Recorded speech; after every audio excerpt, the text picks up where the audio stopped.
আসসালামু আলাইকুম, welcome back to my channel jasmine kitchen and ব্লগে। আবার একটা নতুন রেসিপি দেখার আমন্ত্রণ রইল সবাইকে। তা আজকের রেসিপি হলো চিংড়ি মাছ দিয়ে আলু রান্না করেছি। অসম্ভব মজাদার এই রেসিপিটি আপনাদের সঙ্গে আজকে শেয়ার করব। যারা আমার চ্যানেলে নতুন, প্লিজ আমার চ্যানেলটাকে সাবস্ক্রাইব করে দিবেন। আর ভিডিও ভালো লাগলে অবশ্যই ভিডিওতে একটি লাইক কমেন্ট করবেন।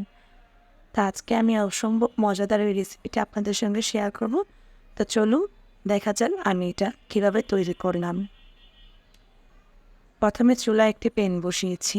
প্যানটার মধ্যে পরিমাণ মতো রান্না করার রেগুলার সয়াবিন তেল দিয়ে দিলাম। তেলটা একটু হালকা গরম হয়ে নিই। আমি এখানে কয়েকটা চিংড়ি মাছ লবণ আর হলুদ দিয়ে মেখে নিয়েছি। এগুলোকে ভালো করে একটু ভেজে নেব। চিংড়ি মাছ খুব বেশি ভাজতে হবে না, 2 মিনিট 4 মিনিট ভেজে নিলেই হবে। আমি চিংড়ি মাছগুলি উঠিয়ে নিচ্ছি। এখানে আমি হাফ কাপ পেঁয়াজ কুচি দিয়ে দিলাম। আমার রেসিপিগুলো যদি ফলো করে অল্প মশলাতেই খুব মজাদার হয়, সেইভাবে আমি দেখানোর চেষ্টা করি।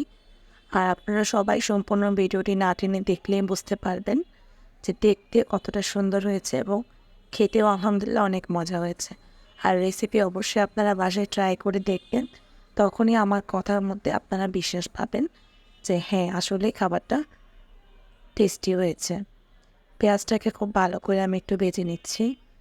আর আমি যে আলু দিয়ে রান্না করব, সো আলুটা আমি ভালো করে কেটে আলাদা একটা পাতিলের মধ্যে এটাকে সিদ্ধ করতে দিয়েছি। তো সেটা আমি দেখাবো আলুটা কীভাবে কেটে নিয়েছি এবং একটু সিদ্ধ করে নিয়েছি।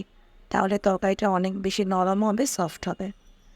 আর এই তো এখানে আমি আলুটা এভাবে কেটে নিয়ে সিদ্ধ দিয়েছি। খুব বেশি সিদ্ধ করব না, হাফ সিদ্ধ করব। আর এখন পেঁয়াজটাও ভাজা হয়ে গিয়েছে। আর আলুগুলোকে ছেঁকে নিই আমি এখানে পেঁয়াজ আর তেলের মধ্যে দিয়ে দিব। দিয়েও খুব ভালো করে ভেজে নেব আলুটাকে।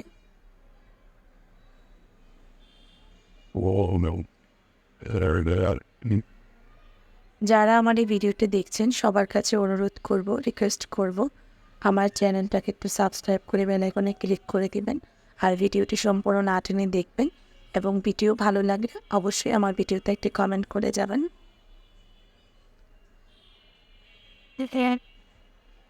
এখানে আলুটা ভাজা হতে থাক, এর মধ্যে আমি পরিমাণ মতো হলুদ আর মরিচটা দিয়ে দিব। হলুদ মরিচটা যে যার মতো পছন্দ অনুযায়ী দিবেন। কেউ হলুদ মরিচ কম বেশি খায়, সেটা তার রুচির মধ্যে পরে কে কেমনটা দিবে। আমার বাসায় যেহেতু রেগুলারই বাচ্চাদের খাবার থাকে, তো এই জন্য আমি যে কোনো রান্না করি সেটা ঝালটা খুবই কম থাকে, যেন বাচ্চা বড়রা সবাই একই খাবার খেতে পারে। হলুদ আর মরিচ দেওয়া হয়ে গেছে, এখন আমি এটাকে আর একটু ভালো করে মিশিয়ে নিচ্ছি।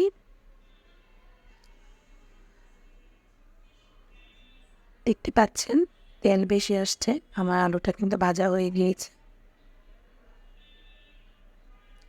এখন আমি এর মধ্যে একেবারে একটু পানি দিয়ে দিব।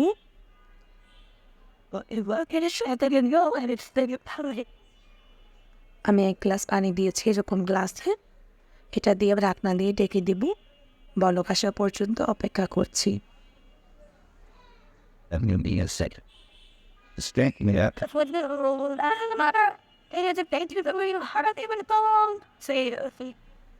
দেখতে পাচ্ছেন আমার তরকারিতে কিন্তু বলক চলে আসছে। ঢাকনাটা উঠিয়ে নিলাম। আলুটা যেহেতু আগে থেকে সিদ্ধ করা ছিল, এখন কিন্তু আরেক সিদ্ধ হয়ে গেছে। এখন আলুটা খুব সুন্দরভাবে নরম হয়ে গিয়েছে। এখন আমি আগে থেকে বেঁচে রাখা চিংড়ি মাছগুলো দিয়ে দিলাম। এখন চিংড়ি মাছটা দিয়েও আমি আরেকটু রান্না করব, যেন মশলাটা ভালোভাবে চিংড়ি মাছের ভিতরে ঢুকে যায়।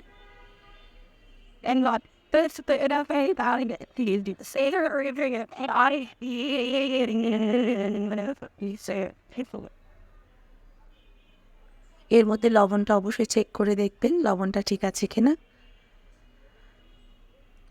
আর আমি ধনেপাতা কুচি কেটে রেখেছি, সেটা এরকম কুচি করে দিয়ে দিলাম।